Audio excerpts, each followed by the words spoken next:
Hi, good evening, everyone. This is Michelle from Chorus Call. Welcome to FSN E-Commerce Ventures Limited Q4 FY'25 earnings call.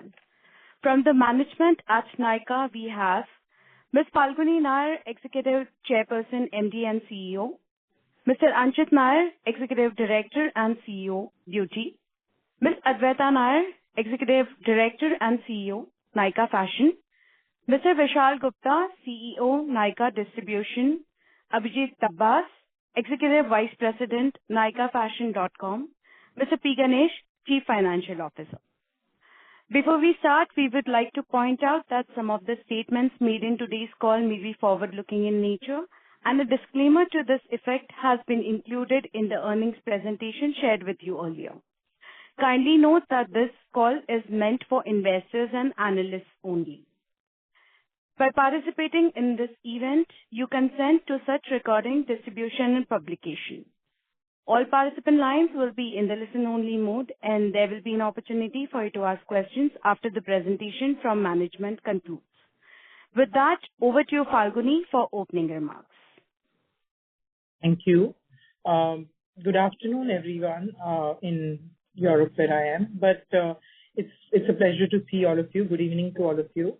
And really happy to present the quarter and the full year results for March 31st, 2025. Starting with one Nykaa highlight. Happy to say that the GMV for the fourth quarter continued to grow at a fast pace of 27% year-on-year growth, and the GMV for the quarter was 4,102 crores. Net revenue similarly showed a 24% year-on-year growth, coming out at 2,062 crores. Gross margins were healthy at 44.1% for the one Nykaa, and this reflects the improvement of 151 basis points on a year-on-year basis. EBITDA has come out at 133 crores for the quarter. That's a 6.5% EBITDA on a percentage to revenue basis, and that's about a 43% year-on-year growth, improving profit margins compared to the revenue growth. And finally, on the PAT, at 19 crores PAT, with 0.9% of net revenue and a year-on-year growth of 110%.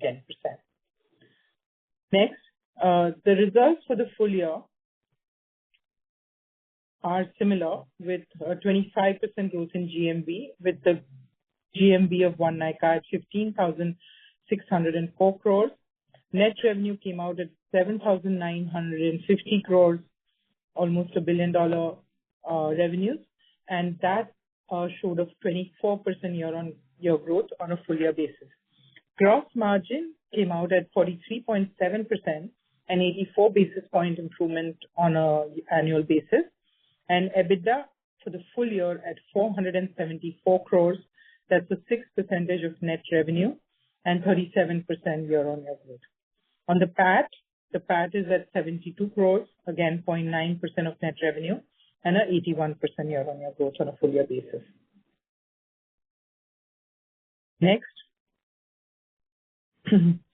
moving on, giving some color on beauty and fashion. Beauty has had a strong year, growing at 31% in the fourth quarter to result in a GMV of 3,058 crores. And similarly, the full year growth has come out at 30%, and that's about 11,775 crores GMV. On a net revenue basis also, the beauty business has grown at 25% on a year-on-year basis, with a net revenue at 1,895 crores for the quarter and 7,251 crores for the full year, which is a similar 25% year-on-year growth. This reflects a strong performance across all of the beauty verticals, which includes e-commerce, physical retail, our house of brands, as well as e-B2B business, which provides for the distribution to retailers. On the fashion front, the picture was slightly subdued with 18%. However, you can see a clear improvement for this quarter. The fourth quarter GMV improvement in fashion is 18% year-on-year growth, a revival from the previous quarter. And similarly, for the full year, the fashion growth has come out at 12% on a year-on-year basis, on a GMV basis, at 3,804 crores of GMV, total GMV. And if you were to look at it on a net revenue basis, Again, the improvement was 11% for the quarter and almost 19% on a year-on-year basis, with the full year fashion GMV at 675 crores. The fashion growth revival is against the muted performance still in the industry. However, it is reflected through both growth in fashion.com vertical as well as the LBB, which is part of now the fashion vertical, and that momentum is likely to continue. Next. 2025 for Nykaa was truly a transformative year for success. We now have 42 million cumulative customer base, which is a 28% growth. So we have clearly accelerated customer acquisition in more recent quarters, and you can see the impact of that. Similarly, the store rollout, now we have 237 stores, largest beauty retail network in the country, and almost 50 stores were added in the financial year 25, which is again the highest ever number of store rollout in a year. We now have 8,600 brands across beauty and fashion, the largest beauty assortment in India, and highest ever brands launched in 2025. 2025 was a very successful year from brand launches, where a lot of global brands now see India as an important market. And through the year, we saw launches of iconic brands like NARS, Kérastase, YSL, and more recently Chanel on Nykaa platform.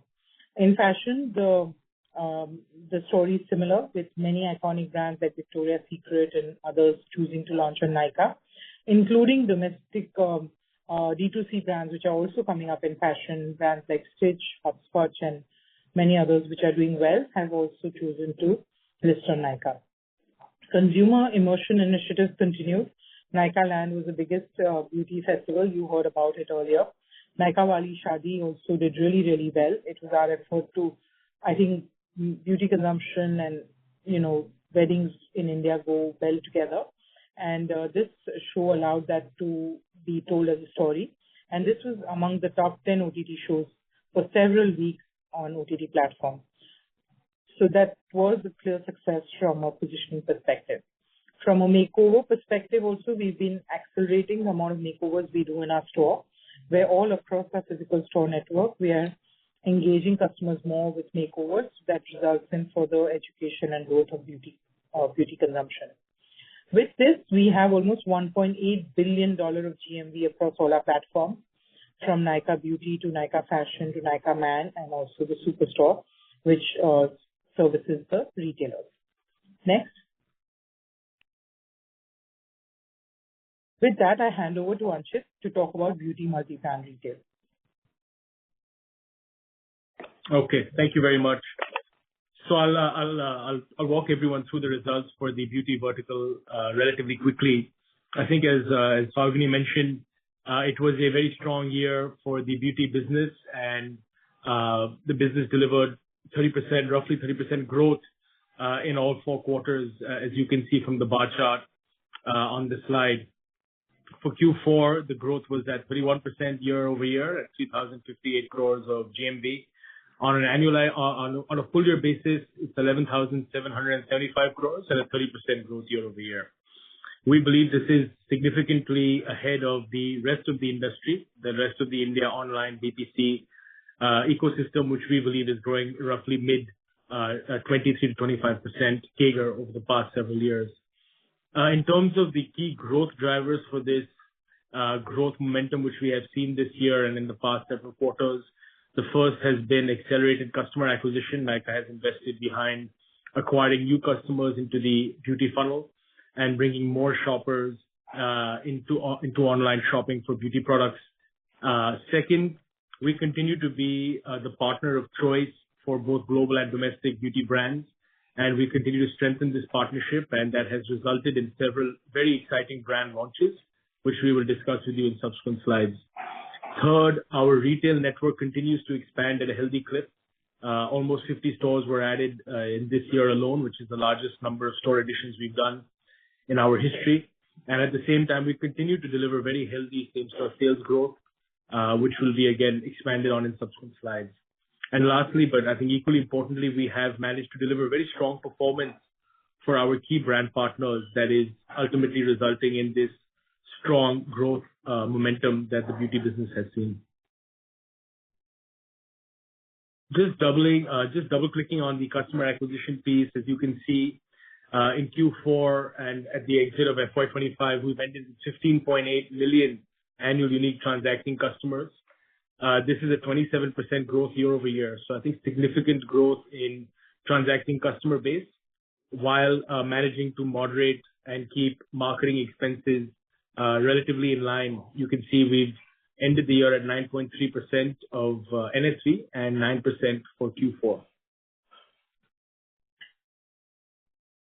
So just expanding a bit more on the fact that Nykaa remains the number one partner of choice for global beauty brands.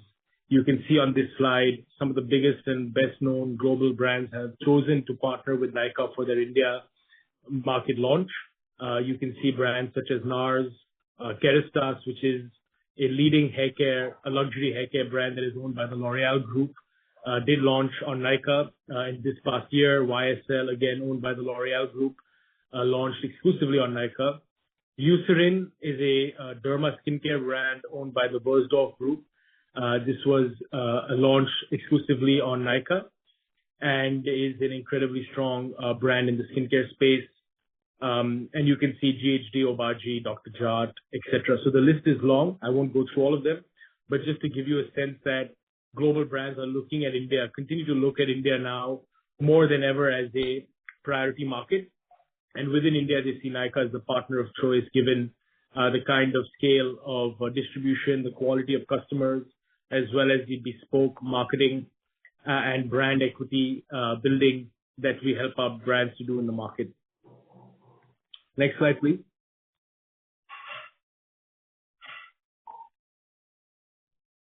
Next slide, please. Yeah.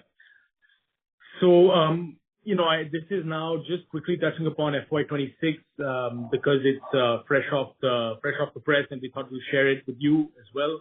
FY'26 in Q1, we've continued with this strong performance of global iconic brands being launched on Nykaa. Some of them are mentioned here, such as Chanel, which is one of the most iconic luxury beauty brands in the world. Armani Beauty as well, Estura, Supergoop, Nexus and Love, etc. Many of these brands have come again, as I mentioned earlier on the call, exclusively to Nykaa, despite there being many retail options available in the country today. Just spending a minute on the Chanel launch because I think it's important to mention. I would say this is a milestone for Nykaa in its journey as a beauty retail platform.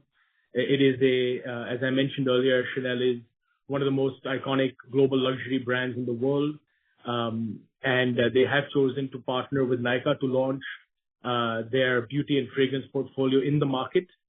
What we're showing you here is the kind of bespoke work which we did in partnership with Chanel to make sure that we were representing the brand in the way that they like to be represented globally, and making that possible in India. These are just examples of how the brand is represented on our app, but you can also please go see our physical stores and see how the brand is being displayed in stores. So this was something which we worked on with the Chanel Group for many years to get them comfort with India, get them comfort with Nykaa, and ultimately launch in the market with us exclusively. Next slide.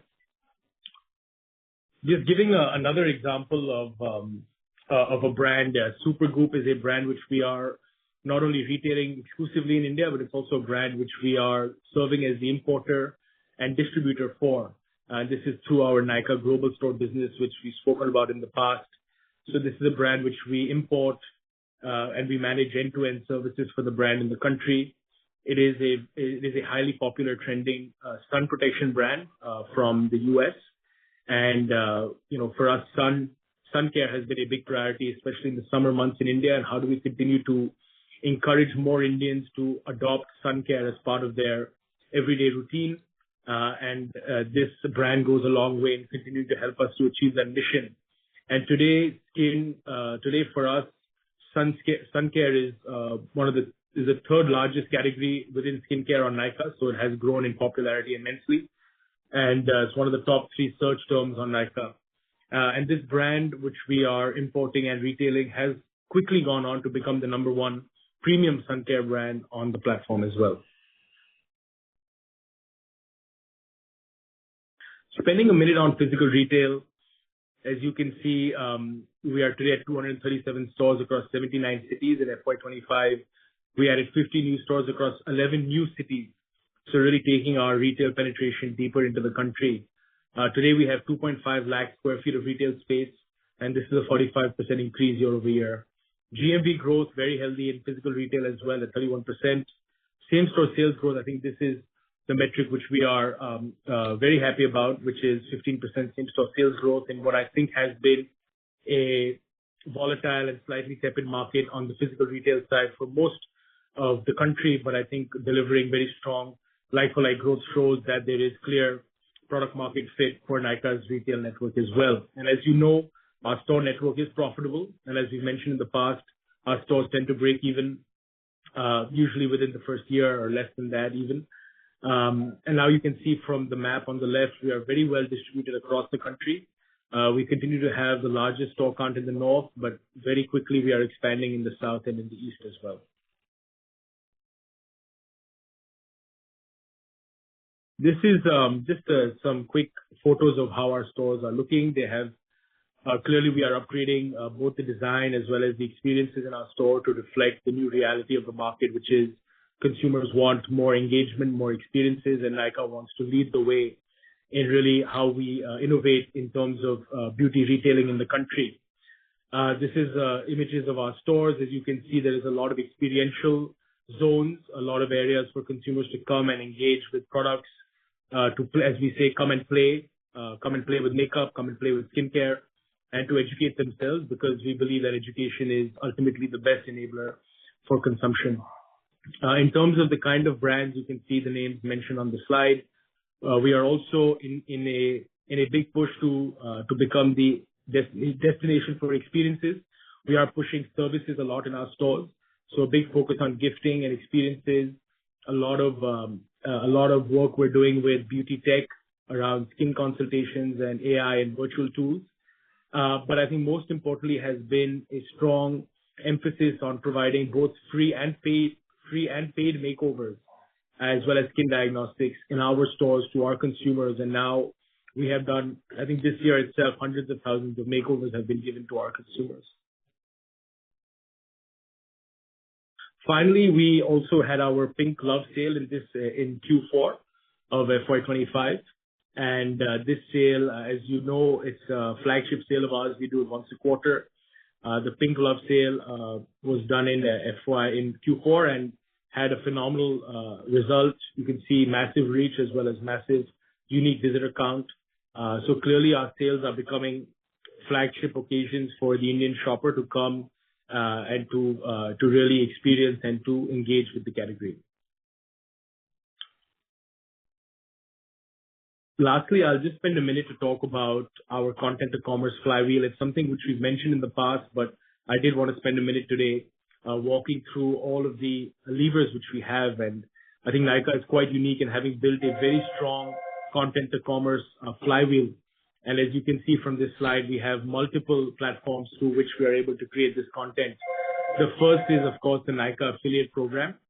This is our influencer and content creator program. Today, there's over 28,000 affiliates and influencers who are registered and are creating content on behalf of the platform. They are creating over 500,000 pieces of content in the year alone. And this goes a long way in driving a lot of amplification for the platform. Secondly is Nykaa Play. This is our on-app beauty discovery platform where consumers can come and watch live streams and short-form video content. So very much in the same vein as live and social commerce that we're seeing in other markets. This has now gained a considerable scale, over 4 million views to our live streams, and 15,000 shoppable videos have now been uploaded to Nykaa Play. Third, of course, as you know, we are a large influencer on social media platforms across Instagram, YouTube, and Facebook. With over 17 million followers, we have one of the largest social media followings for any retail company in the country, and 130,000 posts on our Instagram. Finally, on thought leadership, we believe strongly in Nykaa's responsibility towards growing the beauty market. And to grow the beauty market, to drive heightened demand, we need to drive heightened awareness and education. And that is best done through these proprietary IPs we've created that have been shown on the page here. This goes, again, to reiterate both with our brand partners as well as our consumers, Nykaa's position as the leader and the thought leader as well as the trend creator in the industry. And here are just some images of some of the kind of on-ground experiential events which we do as part of our overall content to commerce flywheel. And with that, I'll pass it over to Advaita to walk you through Nykaa's House of Brands. Hi everyone. So today I'm looking forward to talking about our own brands business. We've been building a portfolio of brands over the last couple of years, and we're really starting to focus on it, building the right org chart and the right capabilities internally. On this slide, you can see that we have 12 brands today in our portfolio. About 7 of them are on the beauty side and the rest are on fashion. And these are split across what we call high growth and matured brands, which are now significant in size and scale, and we'll talk about that shortly, and then emerging as well. The brands span across categories from makeup to skincare to lingerie to bath and body. And today, this entire portfolio of the House of Nykaa Brands portfolio, as we're calling it, is about a 2,100 crore GMV business. Can move on. Just double clicking just on the beauty side of the own brands portfolio. In FY’25, this portfolio has now achieved about 1,700 crores of GMV, showing a 55% year-on-year growth. In Q4 itself, there was an acceleration further, and there's been a 72% year-on-year growth, taking the GMV for Q4 to 526. On the right-hand side, you can see how this GMV is split across our own channels. So, the pinks are the Nykaa online and the Nykaa stores.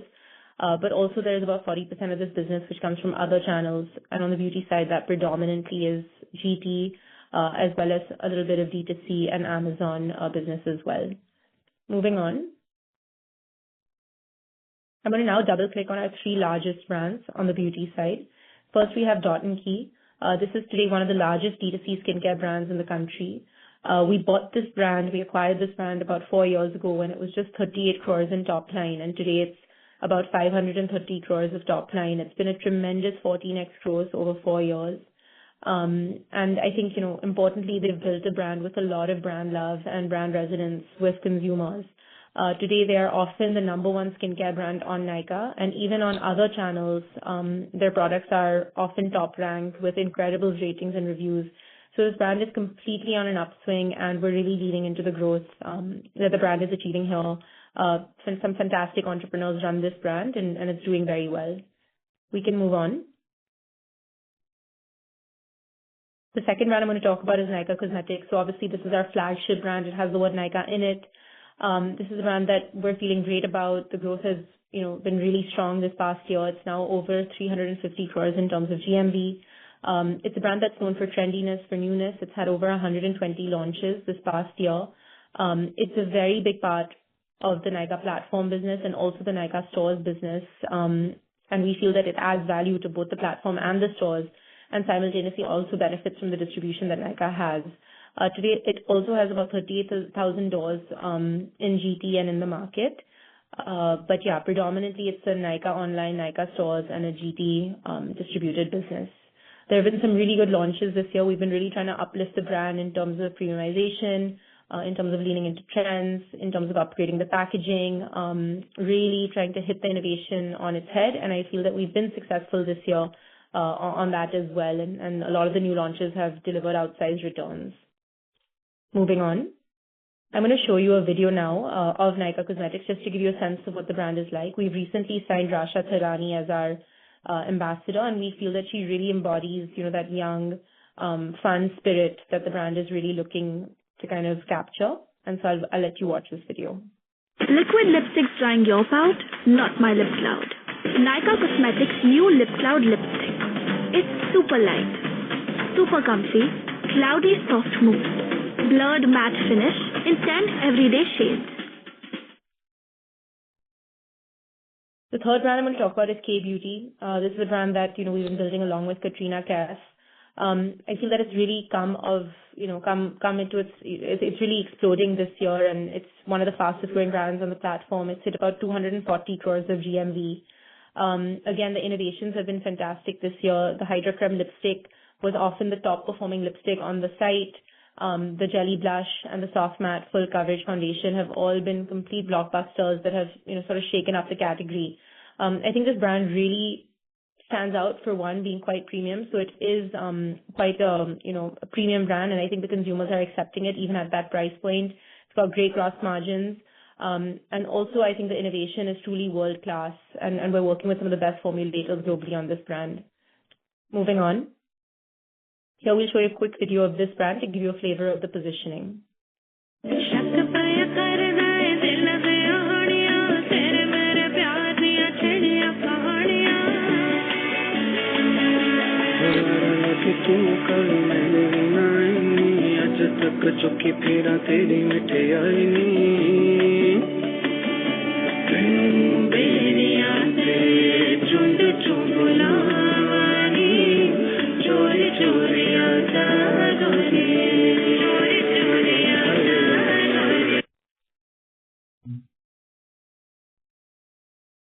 Another brand that we're incubating, it's not as large as the previous three brands, but it's a brand that we're really starting to lean into this year, is a brand called Wanderlust. It's a bath and body brand. We feel like it's a massive opportunity in India today. There aren't enough brands playing in this sensorial bath and body space. And we really want to lean into it. It's hit about 50 crores of GMV. We've redone the packaging, the branding. It's going to be a brand that's a lot about gifting, and the gift sets are also doing extremely well on the platform today. We can move on. Moving on to the fashion side, our own brands portfolio in fashion. There are two major brands that we're supporting here. One is Naked, which is our lingerie brand, and one is 20 Dresses. On the left-hand side, you can see that today this portfolio has about 430 crores of GMV in FY'25. While overall the growth has been a bit muted year on year at 4%, if you see right below that, the growth on our own platforms, which is our .com, NykaFashion.com, has been 21%. So I think it's been a sort of deliberate strategy to focus on Nykaa platforms and de-emphasize third-party platforms for fashion specifically. And we felt that the quality of business was just much better on our own platforms than on others. And so that's the shift that you're seeing, and that's sort of the reason why growth has been much stronger on our own platforms versus overall. And I think that same messaging you can see on the right-hand side, and you can see how the GMV mix is changing, where Nykaa itself is contributing a lot more to the sales of these brands, and we're de-emphasizing some of the other channels. Can move on. So as I mentioned, two major brands that we're focusing on fashion. One is a lingerie brand. I think there's fantastic product market fit here. It's the number one lingerie brand on Nykaa, and it's often one of the top 3 lingerie products on Amazon. The customer retention rates are great, the reviews and ratings are great, and we do feel that we've got a very exceptional product team here, which comes with a lot of experience. It's a really tough product to make, and I think we have a bit of a moat in terms of our capability set here. On the right-hand side, 20 Dresses, which is our Western wear brand, again has crossed 100 crores in GMV, and it's a top 5 brand on Nykaa fashion in the Western wear category. So with that, I'm going to hand over to Vishal to talk about eB2B, but just wanted to put in a note that we're feeling very bullish about our own brand strategy. We feel it's really coming together, and we're incubating these, incredibly strong brands that are really starting to take over, really take off. And I think later this year when we have the Investor Day, we're going to lean into the story and tell you a lot more about our own brand strategy.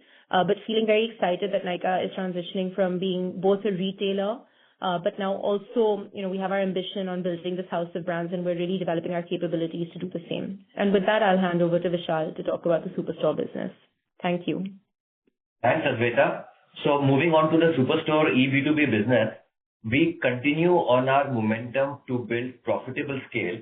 And you can see then in 2 years, we have roughly tripled our business to now almost, 950 crores GMV with a 57% year-on-year growth. And we now contribute to about 8% of the beauty GMV. But I think what is important is not just growth, but also the quality of the growth. And it's a very nice balance between expansion to new retailers, which is very important as we, become important to our brand partners, so scale becomes very important. But equally, we are also getting more business from our transacting retailers, which is sort of repeat behavior. Because from 57% growth, 42 came from transacting retailers, rest from repeat business.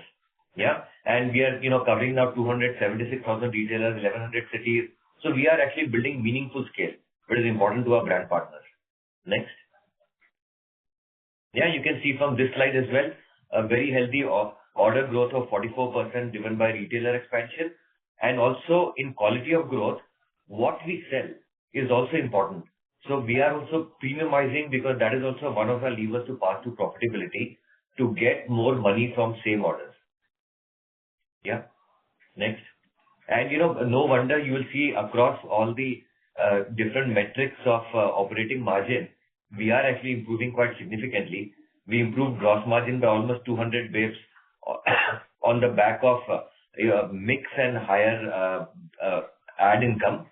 You can see fulfillment cost coming down, leveraging scale and also move from third party to own warehouses because we have now scale for operating own warehouses. Yeah, everywhere. And selling and distribution cost also comes down. So overall contribution margin improved by almost 500 basis. Now double clicking on gross margin, next slide.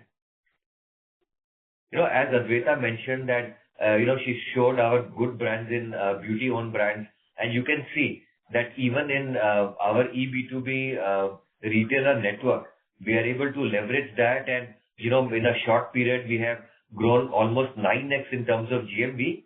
And it's now contributing to a healthy high single, digit in our business overall. This is a nice space. And you can see our featured brands also growing, which is a profitable brand. And this drives our profitability via mix. Apart from this, because of scale and, trust that our brand partners have on our platform, we're able to leverage that into more ad income and, almost 52% growth in ad income. So all in all, I would like to again say that we are well on our way to profitable scale with, another good quarter and another year on that journey. Thanks. Yeah, handing over to Abhijit. Yes. Hi, good evening, everyone. So I'll keep this very quick because some of the messages were already covered. So in Q4, as you see sequentially how the fashion business has performed through the year. Finally, in Q4, we are starting to see a turnaround and we are entering the next year with strong positive momentum behind us. Q4 was 1,000 plus crore in GMV and more importantly, 18% year-on-year growth. Our estimates are that the industry growth has been much lower, around 10-11% by comparison.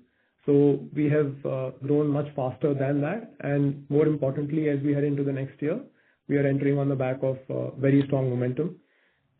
What this translates to in terms of the year-on-year numbers, we closed the year at 3,800 crore GMV, which was a 12% year-on-year growth. But also at the same time, we continue to improve our profitability. We have delivered close to 200 basis points improvement in EBITDA, which is structural improvement. And I'll talk more about that as we go later.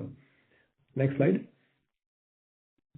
So one of the cornerstones of our strategy always has been to bring the best brands, both from India as well as internationally, to our customers, both across beauty and fashion.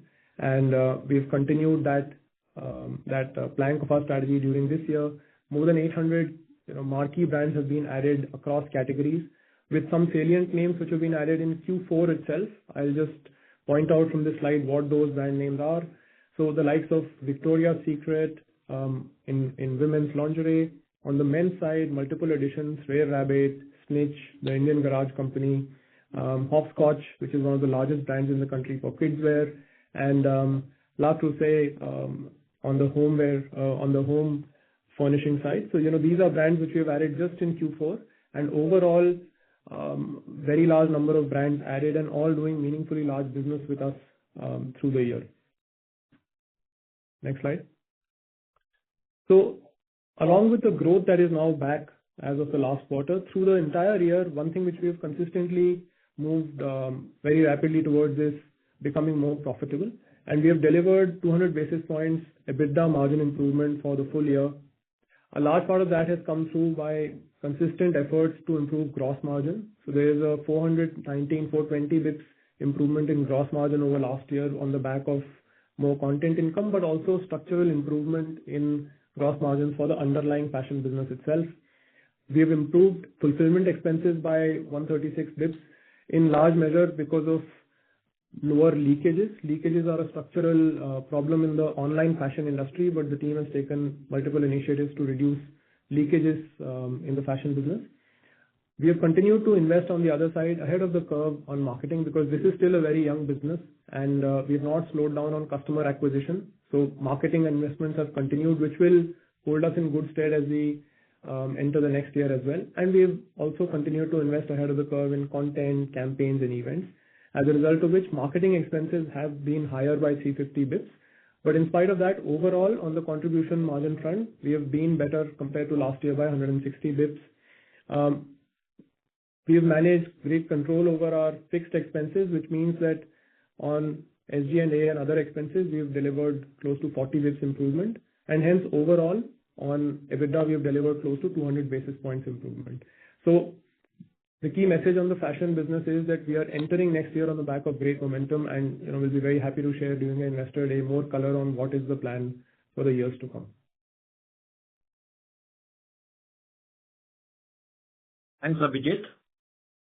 So we'll now focus on the financial performance for the quarter ended March 25 as well as the full year FY'25. We maintained our strong growth momentum in Q4 with top line growing by 24% and with EBITDA growing even faster at 43%, resulting in an EBITDA margin expansion and with EBITDA coming in at 6.5% for the quarter. This improvement has been driven by healthy gross profit growth while we have continued to invest in marketing to drive future growth. Building on a strong quarter, we closed FY'25 with a 24% growth in top line and a 37% growth in EBITDA, leading to a full year EBITDA margin of 6%. Next slide. Yeah, this is a snapshot of the P&L for the quarter as well as the full year. As we can see, our consolidated profit for Q4 as well as FY'25 have grown handsomely. Gross profit grew 28% YOY, outpacing revenue growth of 24% during the quarter, and a similar trend is seen in the full year as well. Further, there's an improvement across most cost line items, which has led to an EBITDA margin expansion by 88 basis points during the quarter and 54 basis points for the full year. PAT has also, just stay on the previous slide. Thank you. PAT has also surged by 110% to deliver a margin of 0.9% for the quarter and 0.5% for the full year, versus 0.5% in the corresponding quarter the previous year. The key point to note over here is that gross margins, the EBITDA margins have continued to grow strongly and leverage benefits have started kicking in both on employee cost as well as on other expenses. Now we can move to the next slide. Here is a quick snapshot of our annual vertical performance. As we can see, there's robust GMV and NSV growth in beauty. And when it comes to gross margin, there is improvement which is seen across beauty as well as fashion verticals. And this has contributed to improved EBITDA margins across verticals. Moving ahead.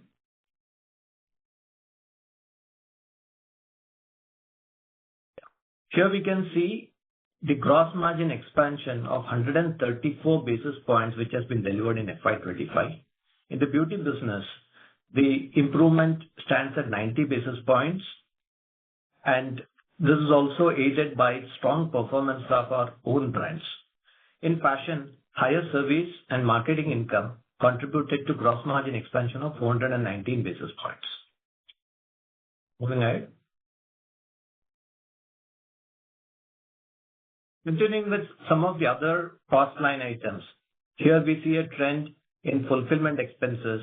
As a percentage of NSV, these costs have remained largely flat while we are focused on improving our order to delivery timelines. So this has led to overall efficiency gain at one Nykaa level with fulfillment expenses standing at 9.5% of NSV. Yeah, we can move to the next slide.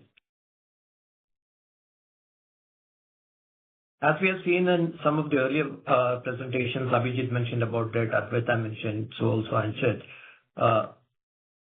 We have been focusing on investing behind accelerated customer acquisition, and this is reflected in the increased marketing investments during the year.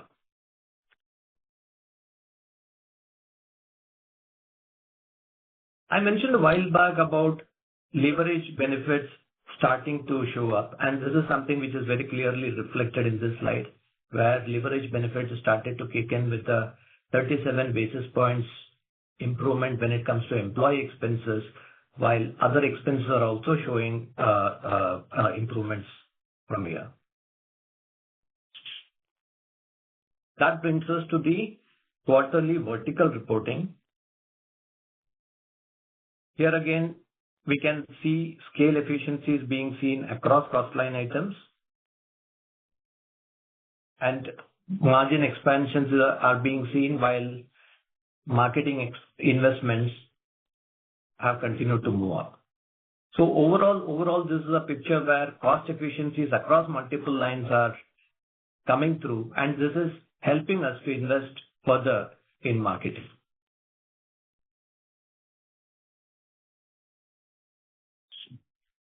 And that's a reflection of the full year vertical, which shows a similar trend.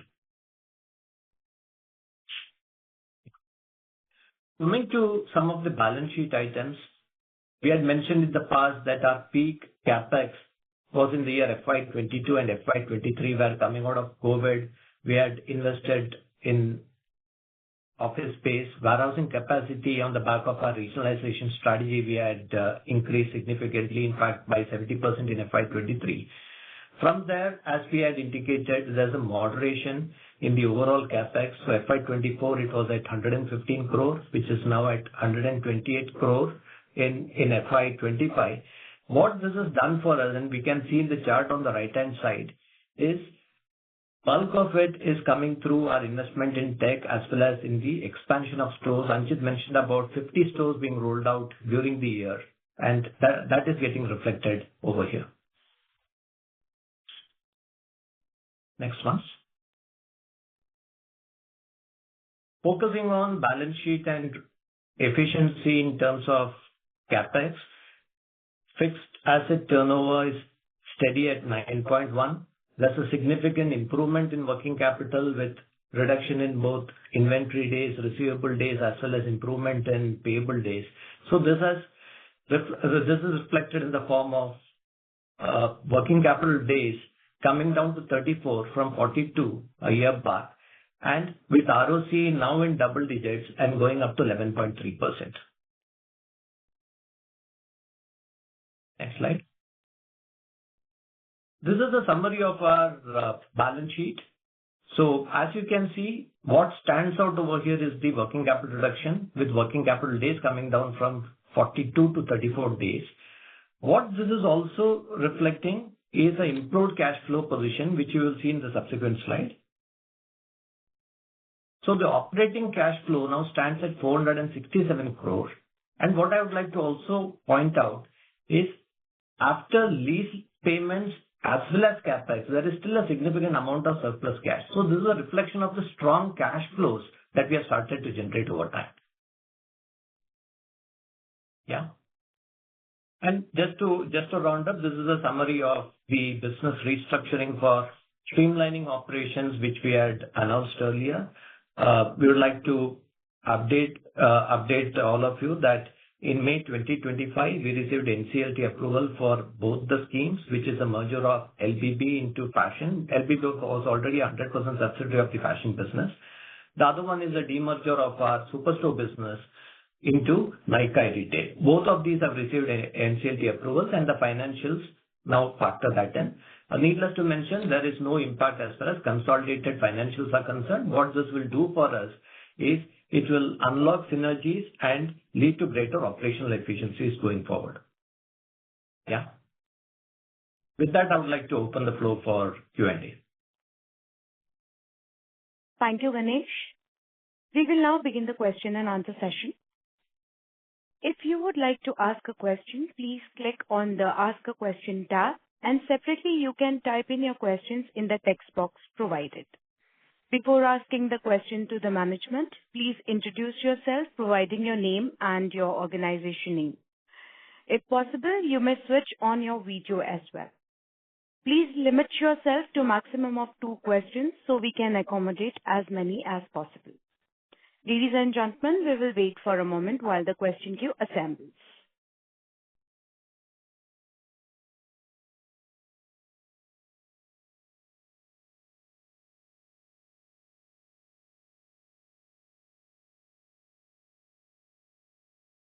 The first question is from Sachin Salgaonkar from Bank of America. Please accept the prompt on your screen, unmute your audio video and proceed with your question.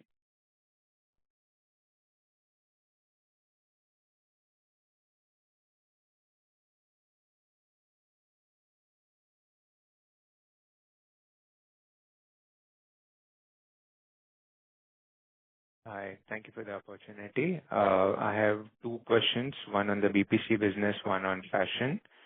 On BPC business, the question is, how should one think about steady state margins? For last couple of years, the margins are hovering in the range of 8.7 to 8.9, and would love to understand some of the levers in this direction. And separately, also wanted to understand how is the traction for the fast delivery, what Nykaa has introduced in terms of 10-minute, 2-hour, same-day, next-day delivery, and is there an intent of expanding that into other cities? And second question is on fashion. Again, similar question, what could be the steady-state growth one could think about from a fashion industry perspective? The industry was clearly going through a slowdown last year. Are we out of that slowdown, and should we start the growth accelerating? And any changes to your EBITDA break-even guidance out here?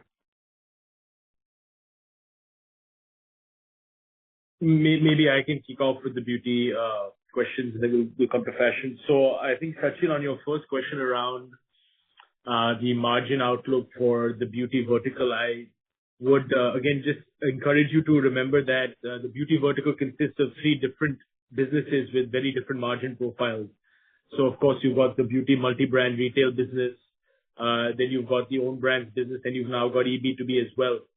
And as you shared in the past, all 3 have considerably different margin profiles. So I think each business individually, especially on eB2B as well as own brands, definitely has shown improvement in their margins and will continue to do so. The beauty multi-brand retail business, I would say, is in a very, very healthy place in terms of its margin profile. And we are focused on continuing to reinvest in customer acquisition on that front. So the outlook for the margin profile for the entire vertical is in a way also an outcome of the way that the mix evolves. You know, in a way, the mix is really at play here. If own brands and eB2B, which currently have a lower margin profile than the multi-brand retail business, if they continue to grow faster than the retail business, that could put some downward pressure on margins at the consolidated beauty level. But as I mentioned, and I'll emphasize again, all 3 businesses individually are improving their margins. There's probably just a bit less scope to do so on the more established, mature beauty retail, multi-brand retail, omni-channel business. So that's the answer to the first question. Regarding our Nykaa Now, which is our rapid delivery that we've rolled out today, that is live in multiple cities, majorly the metros, and we have seen relatively good traction, and a good percentage of our orders are now being fulfilled in those metros which are being serviced through Nykaa Now through this rapid delivery framework, which is ensuring delivery within 60 minutes. So that is now very, very convenient for the consumer. So that is live and is now well beyond the test stage in a few key metros. There is a plan to expand it to several other metros in the coming months. But again, we will probably update you more in detail on Nykaa Now at the annual day, which we will do later in the year, in the coming months actually. But we are seeing very promising traction on that front. One thing I'll mention there is, the key differentiator for us is we have the largest assortment of beauty products available through our rapid delivery network. We've made a lot of our assortment available for Nykaa now, and that's really been a big differentiator to the consumer to have that power of choice, which is still, I would say, not as well developed on some of the other rapid delivery platforms that are out there. I'll pause there, see if there's anything FN would like to add. Otherwise, Abhijit can go ahead on the fashion piece. So I just wanted to say we are also building it in a way with a promise of, within 2-hour delivery with most likely delivery timelines of 60 minutes, which is a better way to build a beauty, quick commerce business. And Falguni, just a quick follow-up out here. When we talk about steady state margins, any number in mind? I do understand the margins are improving and the mix matters a lot. It's difficult to guide towards that, but the reality is that the way to improve margins would be higher own brand mix, higher service income, including marketing, and better quality brands that give us the value what Nykaa brings to the table, and hence are ready to give better margins. We see that even in B2B business and also in beauty business and in fashion business. So I think there's just so many drivers that it's hard to, to this thing. But I think Nykaa likes to work on all of that to try to improve margins over a period of time. Thank you. Yes, so I'll quickly also answer the two questions on fashion. So Sachin, the first question was, are we now finally coming out of the rather stagnant period of growth for the industry as a whole? So look, I think long term, the view on fashion as an online business still remains that we are, as a country, we are just very under-penetrated still on online penetration in terms of the overall fashion category, which still remains true. Particularly coming out of COVID for a few years, during COVID, many online businesses grew very fast, only then to be corrected a little bit because many shoppers who bought online were maybe pre-COVID more accustomed to buying online and offline. Some of those who were purely buying online during COVID may have gone back to buying offline again, and hence some correction in the industry numbers was due to happen in the years coming out after COVID. As far as our business goes, like we mentioned before, it's a business which is very fashion first, which is very trend first, and we anchor on working with key brands, with marquee brands. As a challenge, actually, most brands are also facing. Brands today are also trying to move to a world where online selling for them can also move away from discounts and more towards fashion-based selling, storytelling, things like that. And in that sense, a platform like Nykaa becomes a natural choice for most brands of any salience. And we are seeing a lot of traction in being able to partner with brands on those fronts. So, irrespective of how soon the industry overall recovers, I have confidence that we will continue to build on the momentum we have hit in Q4 and continue to build from there, because directionally we are headed in the right direction and we are playing to our strengths. So, fairly confident that numbers will continue to look up. On the second question that you asked, which is any guidance on margins, again, same point that Anchit made. We'll talk more about this and for longer duration during the upcoming Investor Day. But structurally, even during this year, we have made structural improvements towards profitability. The 200 basis points I spoke about are not one-off improvements. These are structural improvements, which even as scale comes back, they will stay, because we are trying to address challenges to profitability with a long-term nature in mind. Things like leakages, which sooner or later we have to solve. So, improvements which are coming in because we have chanced upon solutions which help us reduce or control leakages, those are structural in nature. Similarly, being selective about which brands we work with and keeping our unit economics healthy from the get-go are structural ways of building the business right. So I think structurally we are making improvements. Actual guidance, maybe this is, the Investor Day will be a better time to talk about it. Got it. But you guys are reiterating your guidance of break-even of fashion by FY'26, right? We'll share more during the Investor Day, which is just in a few weeks from now. Okay, thank you. Thanks. Thank you. The next question is from Kapil Singh from Nomura. Please accept the prompt on your screen, unmute your audio video and proceed with the question, sir.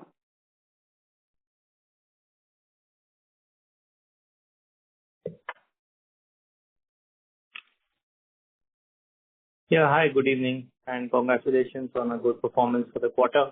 My question is on the fashion business. Just wanted to understand whether you feel that looking at what's been happening in the beauty business on the offline retail, do you think this is a business which requires a stronger presence in the offline, given the category might require more touch and feel from the consumers? So just some thoughts around that. And secondly, are there any new categories, for example, things like wellness, etc., which could be relevant for?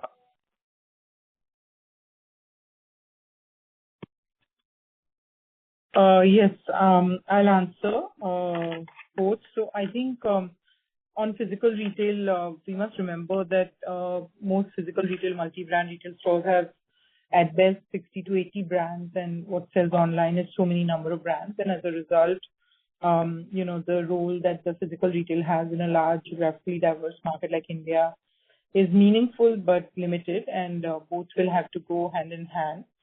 And Nykaa is definitely going for representation in top 100 cities of what we call as destination stores in top cities, and also we are trying to do more through kiosks for Nykaa's own brand. So I think there's a fair amount of physical retail representation, but I think India will have a very reasonably large importance of e-commerce because of the number of brands and the reach that they can provide, to cities beyond top 100. So I think the structure of Indian economy and consumption is such that e-commerce will remain very, very relevant. But Nykaa is doing a lot of investment in physical retail, and we think we are far ahead of anybody else on this kind of a network rollout.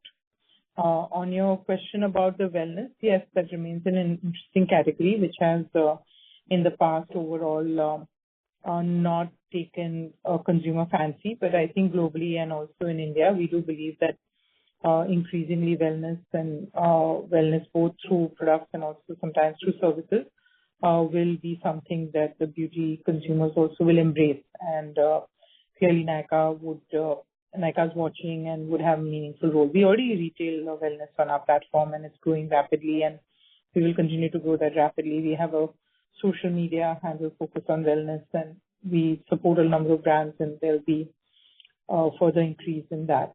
But yes, I don't mean health, but wellness, which is more like long-term sustainable beauty, is what remains interesting area for Nykaa. Thank you. Like you can see Wellness Week here that we have done. Thank you, ma'am. We'll take the next question from Sachin Dixit from JM Financial. Please accept the prompt on your screen, unmute your audio video and proceed with the question, sir.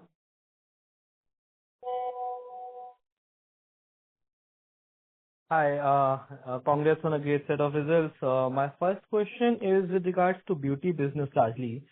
So, considering we have now decently broad base of offline distribution in beauty, right? Is there any color that you're able to share on the customer overlap or consumer behavior between online and offline that you have seen so far? Yeah, sure. Maybe I'll kick it off. We've always said that in India, there is nothing like an exclusively online consumer nor an exclusively offline consumer. I think especially in this millennial generation and beyond, consumers have different use cases for different, based on the journey, right? So online lends itself very well to replenishment and convenience and things like that, whereas in-store experiences lend themselves well to education and learning more about products and how to apply them and how to incorporate beauty into your everyday routine. So there are different use cases for different channels, and we see a lot of overlap between our consumers, where consumers who shop in our stores then tend to come and purchase online, and vice versa. Consumers are shopping in online. We also do actively send them into stores where they can possibly premiumize themselves in terms of the kind of product they're buying and also the ASP at which they're buying. So we see a lot of overlap. We think consumer is actually one and the same by and large. For the majority of consumer is very, I would say, channel agnostic or open to experimenting and transacting in both channels. And that's why I think it's so important actually for most retailers to have, especially in the beauty industry, to have give consumers the opportunity to transact in either channel and not just the e-com only or offline only. And that's a call we took, as you know, many years ago, almost 10 years ago. And we have steadily continued to expand that offline footprint.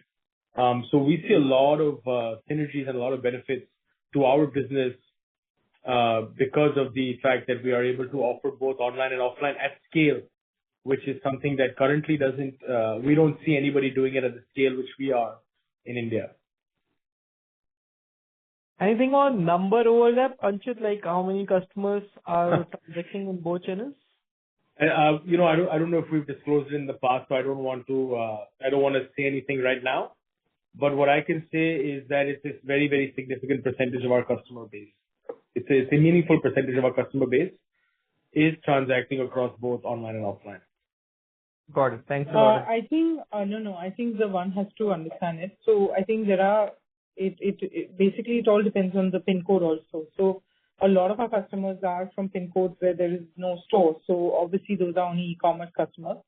So the weight of physical retail in the total customers and total customer engagement is to be seen in that light. So there are many brands also on a similar basis. But yes, for the brands that do omni-channel, both channels are very important.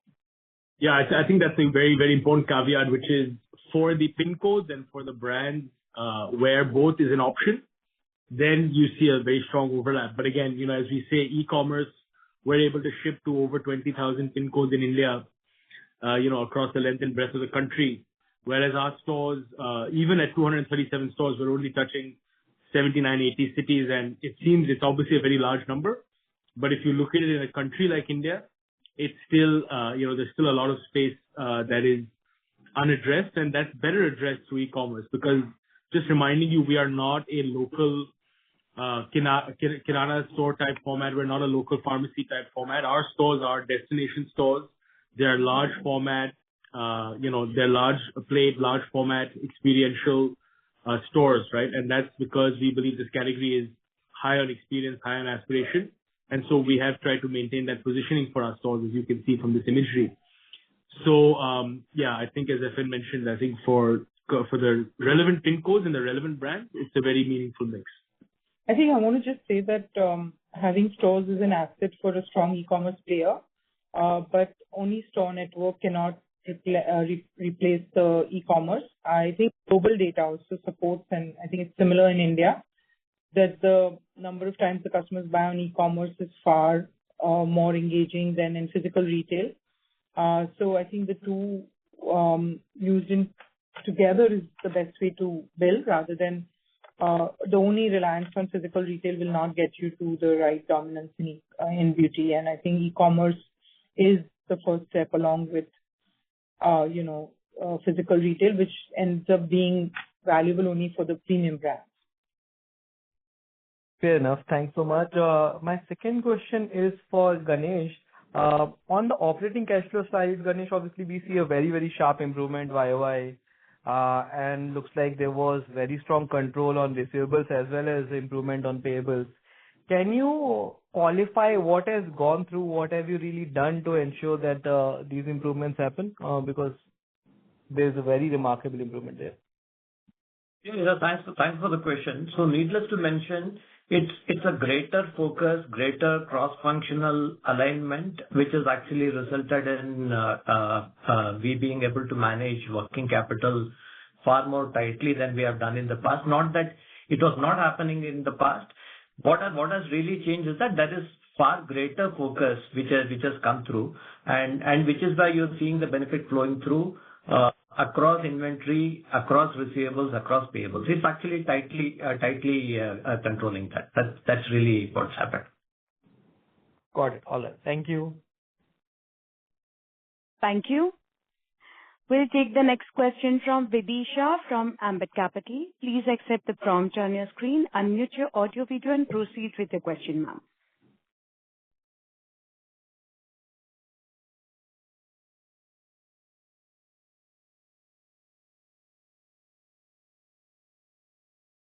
Yes. Hi. Thank you for the opportunity. So my first question, actually, both of my questions were on the fashion business. The first one was, what explains the improved GMV growth momentum in this segment? Because even the order growth has been ahead of the AUTC growth for the quarter. So if you could elaborate on the initiatives undertaken which have gone right, because the proposition has not really changed. Even earlier, the focus was on differentiated and premium assortment. So that would be my first question. So I'll take that. I think you're right, the proposition has not fundamentally changed, but I think it's just a function of onboarding, first of all, the right set of brands and just continuing to do deeper engagement with the brands. And we spoke a little bit about what new brands we have onboarded during the quarter. So the likes of, Victoria's Secret or a Rare Rabbit or a Hopscotch, always the online platforms, our experience has been that when we add strong brands, business tends to be incremental in nature. It doesn't cannibalize existing business because we are always able to unlock new use cases from sometimes the same customers as well as acquire new customers on the back of great brands. So that's one. And secondly, this is the reason why I mentioned that this being a young business, what we have not slowed down during the year is new customer acquisition, including in this quarter. And all the new customers acquired in previous quarters, in more recent quarters, actually lead to the tailwinds as we head into subsequent quarters. So it's a combination of continuing to acquire new customers and just continuing to build better assortment and just strengthening the assortment, which has led to better growth during the last quarter. Got it.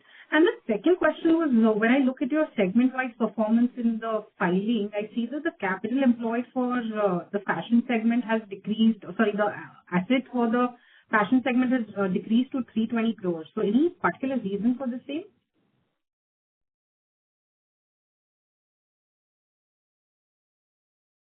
Fashion business is not very asset heavy because we are focusing on building more and more brands through marketplace than inventory led, and the inventory led business is mostly restricted to fashion's own labels.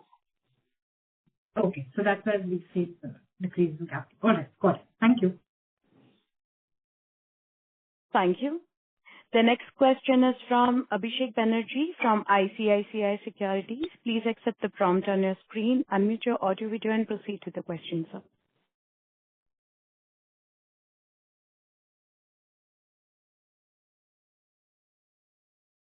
Hi, my first question is to Dinesh. So on the working capital bit, right? Is there any impact of mix improvement given the mix has changed from fashion to beauty in the last 1 year? Overall, if you look at it, the change which has come about, which is not very pronounced, but a change all the same, is the increased salience in the superstore business, which is within the beauty vertical. But overall, as I mentioned while back, it's far greater and tighter control, which has resulted in reduction in working capital change. So any guidance on where this number can go to over the next couple of months? Yeah. So we are currently very close to a month in terms of net working capital. So I would say from here, yes, obviously there would be more improvement opportunities, but unlikely to be as steep as what you have seen in the current year. Understood. And one more question to Anchit. So when we are asking about margin improvement in beauty business, you are actually kind of indicating that we are at a high margin already, which I am not denying. But given the kind of value add you give for the brand, do you not think that you are probably leaving some margin on the table now? I think it's like an age-old debate between retailers and brands. So yes, of course, there's always scope for more. No, look, I think, again, I'll just reiterate. I think each of the three businesses that sit within the beauty vertical have scope to improve their margin profile, right? So even if I look at the main business, which is the beauty multi-brand retailing business, there is scope to continue to improve marketing income by creating more advertising opportunities on our platform, which we have been doing over the past several quarters.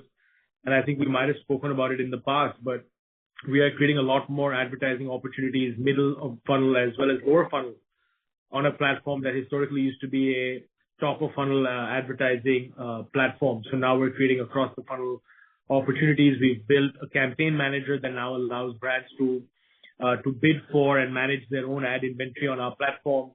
And they are therefore able to take real-time decisions and invest much more frequently in advertising. So there is, and also, we are now with personalization, we're also enabling for smaller brands who earlier were not able to afford to advertise on our platform to be able to now advertise on the platform. So I think there is a lot of initiatives behind our ads business that I think can have a positive impact on advertising income or services income, as we call it. That's one opportunity. Second is, as FN mentioned, if our own brands continue to outperform the way they have done over the past several quarters, that can also be margin accretive.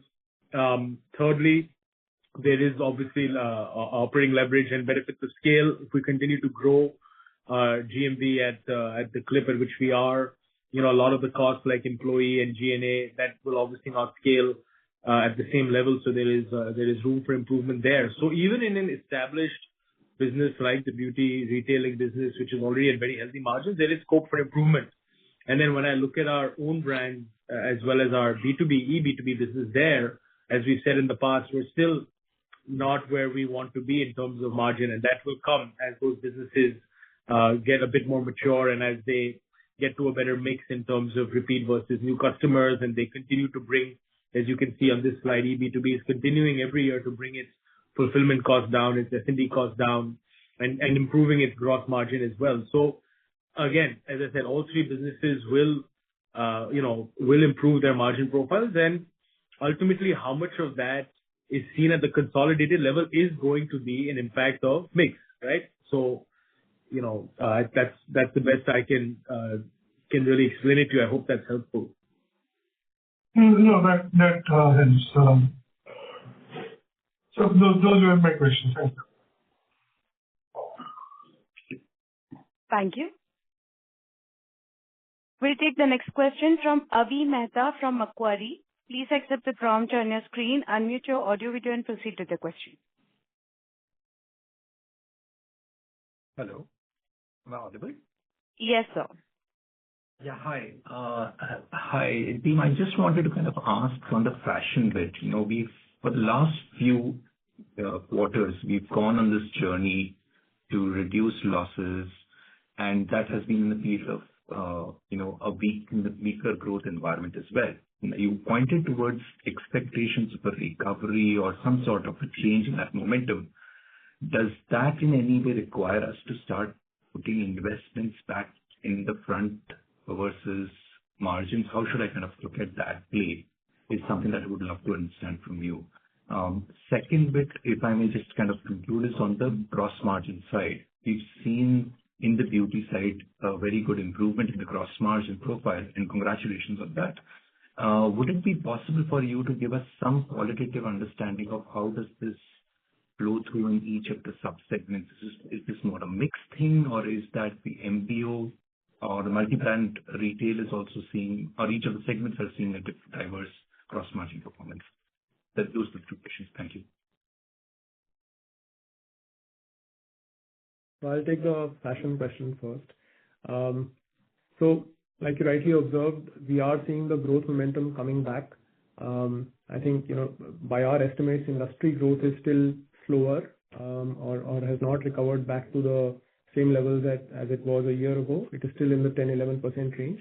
But we know as a combination of various initiatives we have taken, growth in our case is definitely coming back, and we are also seeing green shoots as we are in the first few months of this new financial year. So that we think is sustainably going to be there. And if you recall the margin numbers that we shared a while ago, unit economics, even for the fashion business, has significantly improved over the last year. So with higher scale, I think we are looking at overall just more controlled burn. So we'll just continue to move faster towards profitability with better growth coming on board. On the gross margin side, flowing down to the contribution margin side, you've seen significant improvement. Marketing expenses also will get better because the way this works is that the more new customers we acquire today, the more within the repeat customer base we have, more recently acquired customers, which in general tend to get activated with a lot better marketing efficiencies.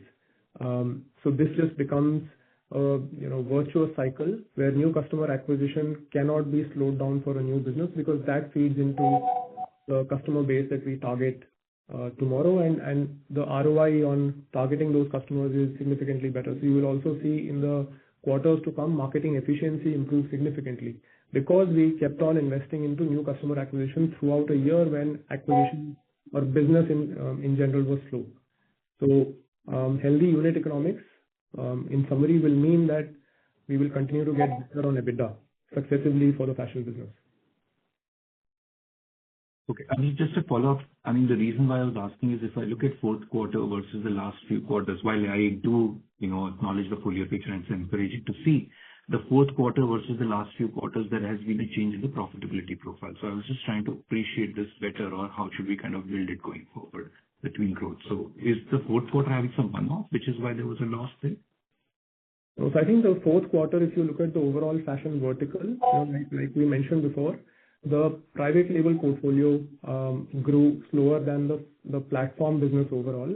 The largest part of the business is still the fashion platform, on which structurally as well as sequentially have been, it has been very healthy on the gross margin front. But when we include everything else, including the private label portfolio, particularly where we have chosen to go, as Adwaita mentioned in the House of Brands section, we've chosen to go much slower on certain third-party channels consciously in this year. Including that, it may seem like the margin growth is not as much as you would expect on a sequential basis. And on the other part, on the beauty side? Sorry, would you mind repeating the question on beauty? Sure, Anjay. So if I look at the beauty performance, whether it's on a fourth quarter basis or even for a full year basis, we've seen gross margins continue to perform well. Just wanted to appreciate whether this is how much of it would you if you would give us some qualitative comments on whether each of the individual segments, how is this behaving, and whether the competitive concerns that we had on the private side, our own brand side, is now behind us. Yeah. So I think qualitatively, obviously, as I said to the previous questions around the margin profile, is that each business continues to improve the gross margin. They just have different degrees of improvement that are possible given the stage of the business, right? So B2B probably has meaningful scope to improve relative to where it is today. Own brands definitely has a healthier gross margin because like any consumer brands business, the gross margin does tend to be is higher relatively than the retailers, but there's still room for them to improve there. They have made some improvement. And as I mentioned in my remarks regarding the ad income, there is also opportunity for gross margin improvement in the multi-brand beauty retail business, not only through ad income, but also through mix of what we sell on the platform. So if premiumization and the sale of more prestige and luxury goods continues to play out the way it has, then that should also be a net positive. Okay. So and competition is no longer an issue, right? The price-based competition that you had earlier alluded to, that's no longer a concern. I think that comes and goes. It's very difficult to understand the thinking sometimes. For us, We really think long term. We think about we need to build this category the right way for ourselves, for our brand partners, and for our consumers to really engage with beauty in the right way, which means making the decisions for the right reasons, right? Buying for the right reasons, which is not necessarily price. We do want to offer value. We want to offer the right price for the right product, but we think well beyond that. And I think there are some players in the market who are maybe a bit more short-term thinking in their approach to how they play this segment. And so, maybe at times when other categories are weaker, they tend to try to generate some acceleration in beauty to offset that weakness in other categories. So it's difficult to give you a definitive answer whether this is behind us. It seems to be for now, but you never know. It can come up at any time. It's not the right way to build this category, and our brand partners generally do not like it because it dilutes their equity. And hopefully, this is not going to be a big issue in the coming months and quarters. But I can't give you any guarantee on that. No, fair enough. Thanks a lot for this, and hope to see you in the physically now and meet. Thank you very much again. Thank you. The next question is from Sheila Rathi from Morgan Stanley. Please accept the prompt, unmute your audio, video, and proceed with the question, ma'am.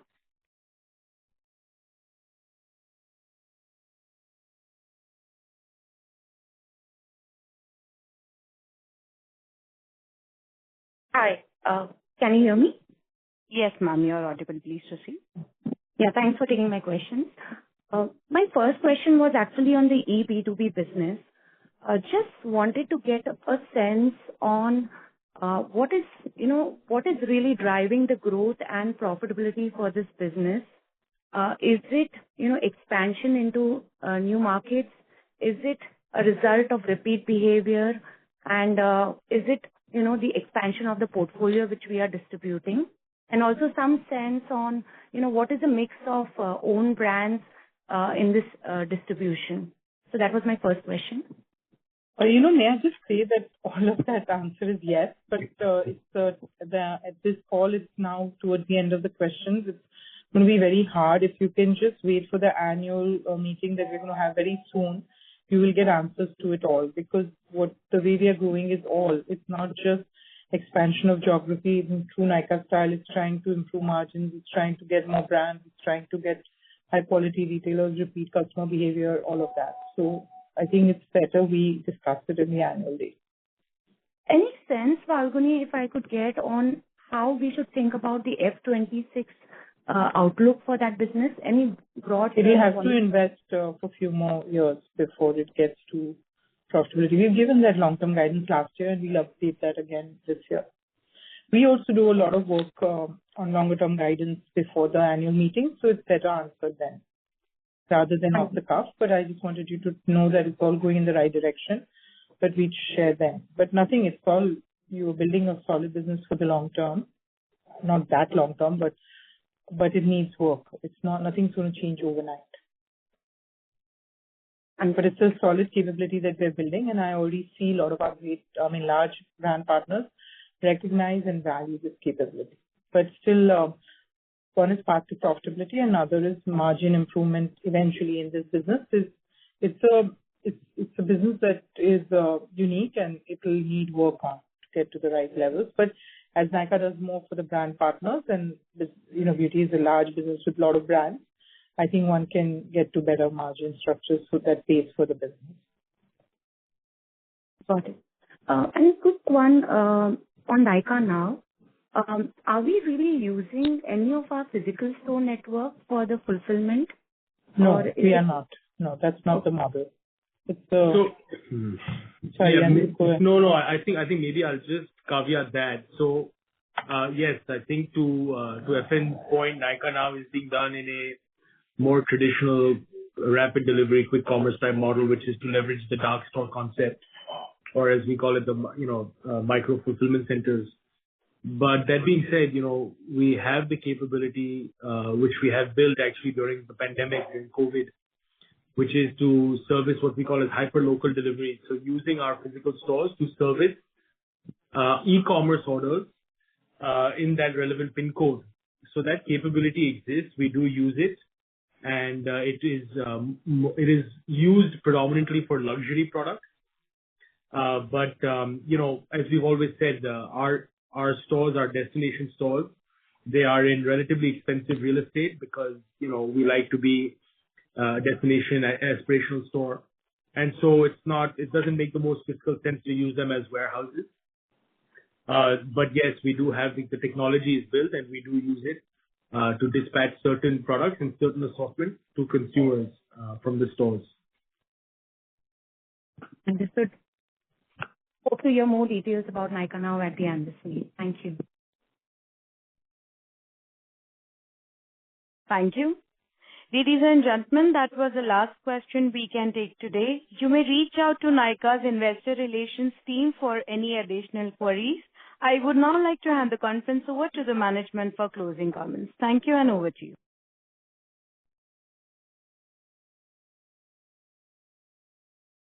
Okay. Thank you. Thank you, everybody. Thank you for being with us, and we really appreciate your time you spend with us. Thank you. Thanks, everyone. Thank you. Bye-bye. Thank you, members of the management. On behalf of FSN E-Commerce Ventures Limited, we conclude the conference now. Thank you for your participation, and you may exit the meeting. Thank you.